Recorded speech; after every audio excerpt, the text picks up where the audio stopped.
The evening air was thick with humidity, the scent of freshly cut grass mingling with the faint aroma of barbecue from a few houses down. A warm breeze rustled the trees as Maya Collins tapped the garage door remote, watching the heavy metal door roll downward. Another long workday behind her, she exhaled, shifting her grocery bags from one hand to the other. Just as the garage door met the ground, twin beams of headlights pierced the twilight, sweeping across her driveway like an interrogation spotlight. Maya squinted against the brightness, her heart kicking up a notch. The SUV rolled to a stop in front of her house.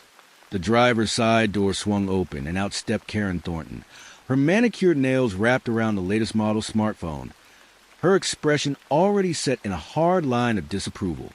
Maya suppressed a sigh. "Here we go."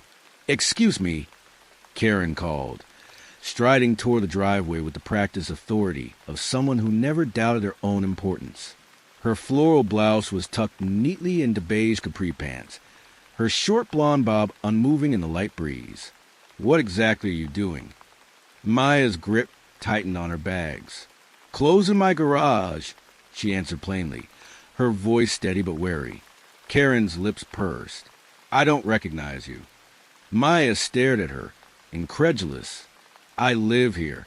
Karen's gaze flicked to the house, her brow furrowing as though she were processing complex calculations. "That's interesting," she mused, crossing her arms, "because I know everyone on this street, and I've never seen you before." Maya took a deep breath, willing patience into her bones.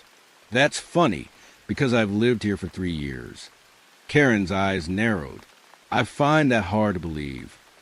A quiet rage coiled in Maya's chest, but she forced herself to remain composed. "Believe it or don't, doesn't change the fact that this is my house." Karen hummed, tilting her head. "I think I should call the police." Maya's pulse spiked. "What?" Karen lifted her phone, her nails clicking against the screen as she swiftly dialed. "You're acting suspicious. I think you might be breaking in." The absurdity of the accusation left Maya momentarily speechless. "Are you serious?" Karen lifted a hand, signaling for silence as she pressed the phone to her ear. "Yes, hello? I'd like to report a possible break-in. There's a woman in my neighbor's driveway. She's closing the garage, but I don't think she lives there." Maya's grip on her grocery bags turned white-knuckled. "You got to be kidding me." Karen's eyes gleamed with something almost triumphant as she continued speaking. "Yes, she's still here. African-American, mid-30s, wearing jeans and a white blouse. No, I don't feel safe approaching her any further." Maya inhaled sharply, her chest tightening. She had heard stories like this before, black homeowners being questioned in their own neighborhoods, innocent actions twisted into criminal activity.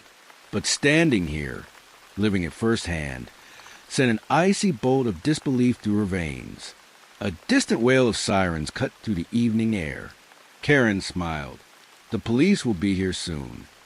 Maya set her groceries down, her jaw clenched so tightly it ached. "I cannot believe you just did that." Karen smirked, slipping her phone into her purse. "You can't be too careful these days."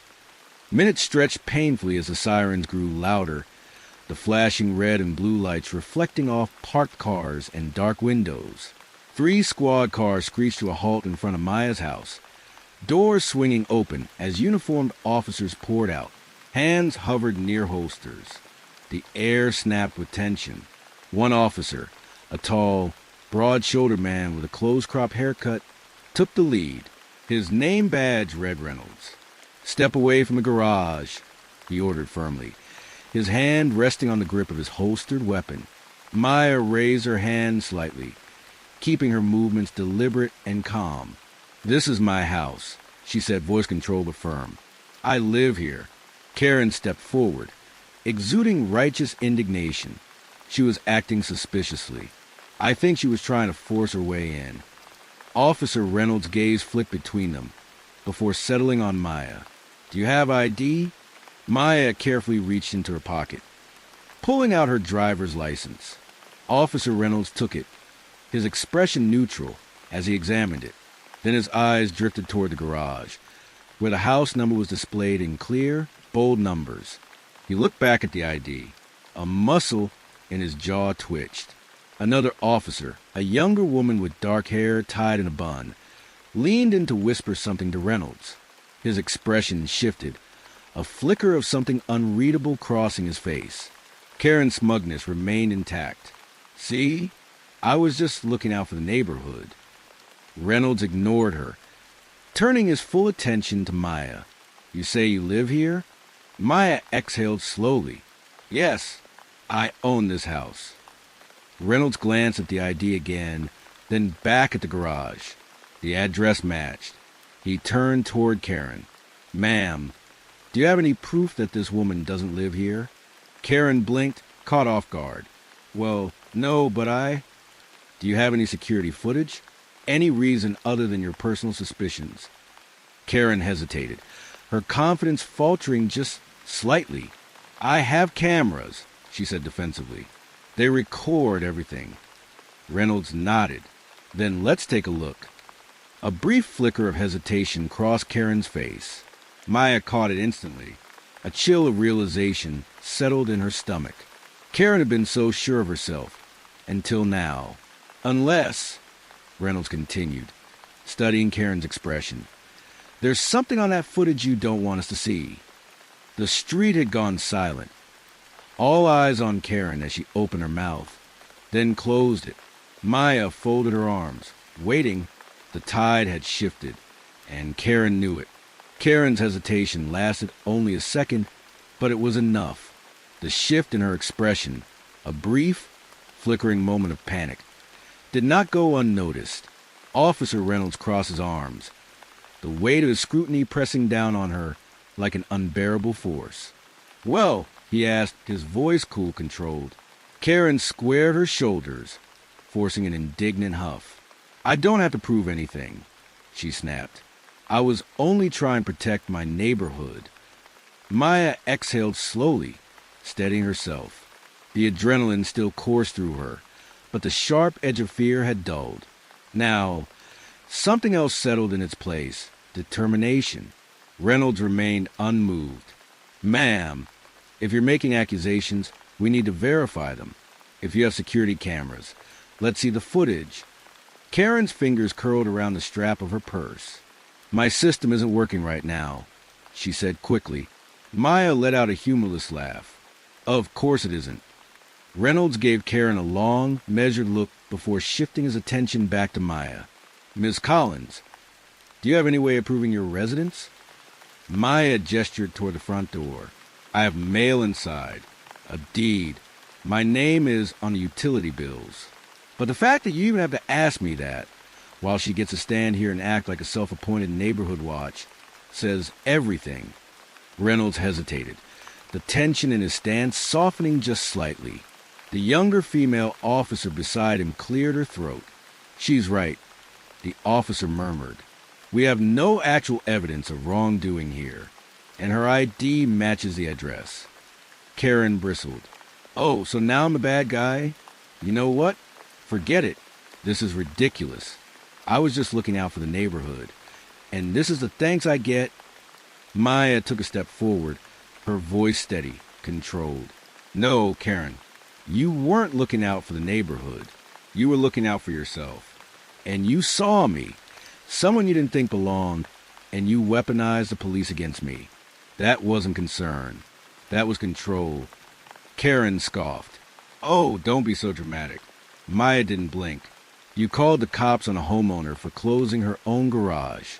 You wasted their time. And for what? Karen's jaw tightened, but she had no response. The officers exchanged glances, as if silently debating their next move. Finally, Reynolds turned toward Maya.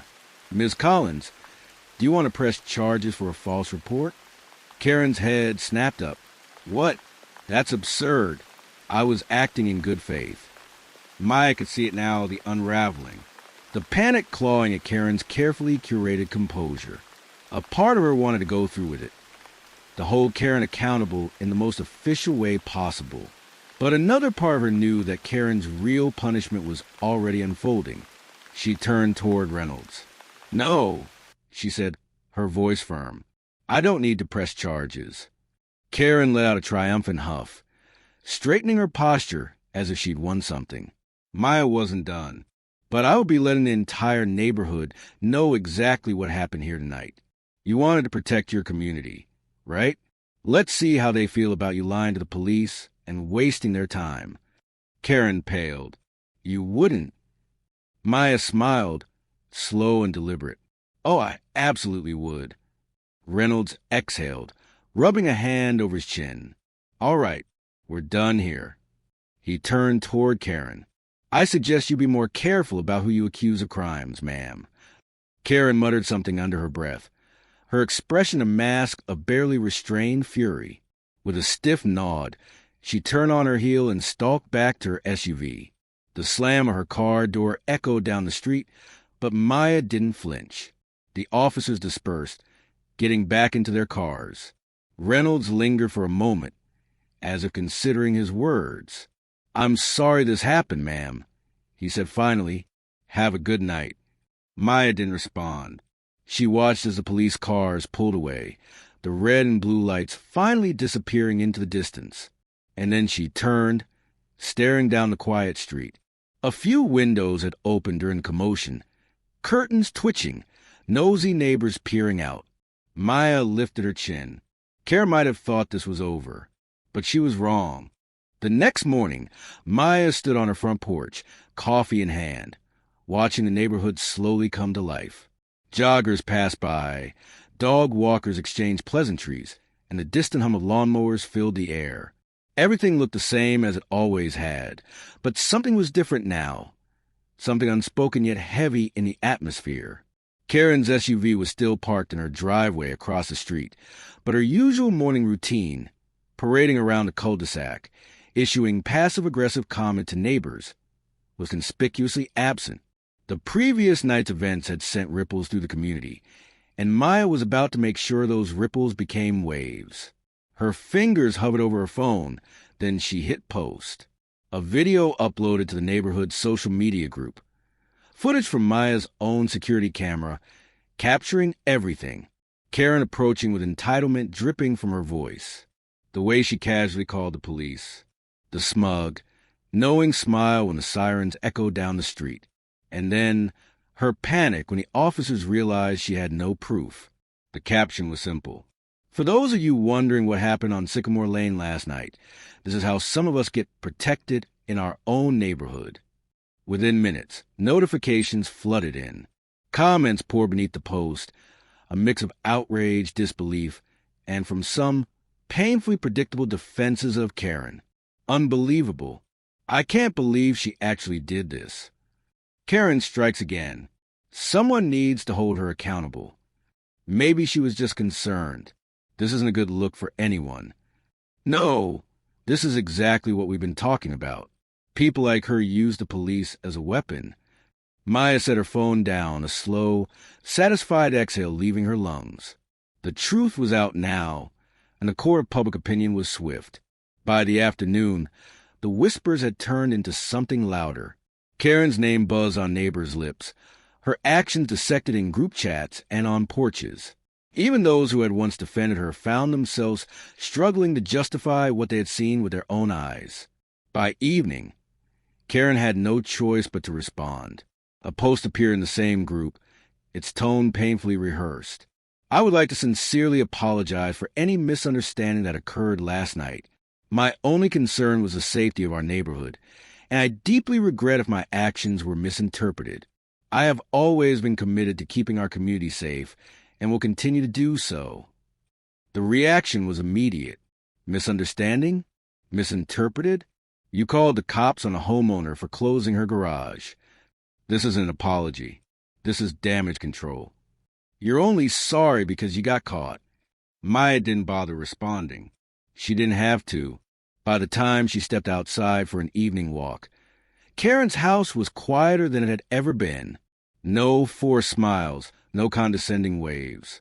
The queen of the cul-de-sac had lost her throne, and Maya had reclaimed her space.